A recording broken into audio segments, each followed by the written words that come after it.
The Stop the War coalition was formed over the 2001 invasion of Afghanistan. It peaked before the 2003 invasion of Iraq, when over 1 million Britons marched against the war. Today, the group faces new challenges and new wars, as was clear at its annual conference. The year of the Arab Spring has caused some contention for the movement.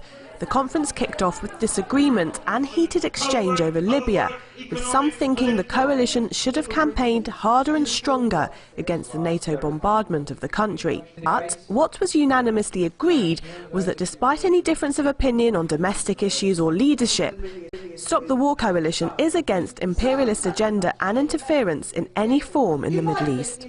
My country and other countries in the West still insist on interfering both military and politically in other people's countries. Other people in those countries, they should decide their fate, not us, either militarily or politically. Old habits die hard was one motto used. Afghanistan and Iraq had not taught enough lessons, and on the agenda was Syria and Iran. The coalition unanimously condemned the covert war taking place in Syria by the US and its proxies.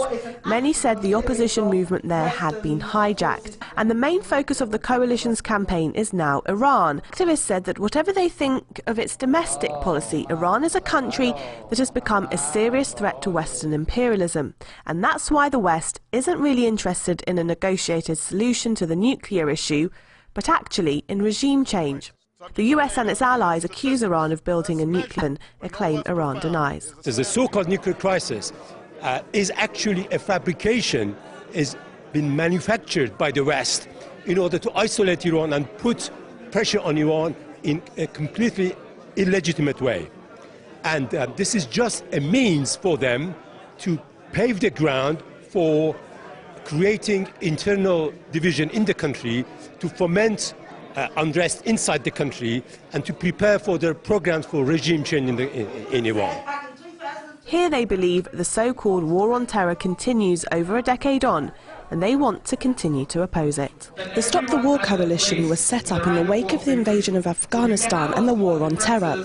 11 years on, the group says another war is already being planned, on Iran. They hope to gain the same momentum in their campaign on Iran as they did in the lead-up to the war on Iraq, that saw 1 million Brits out on the streets of London opposing war. Nargis Mbalaghi, Press TV, London.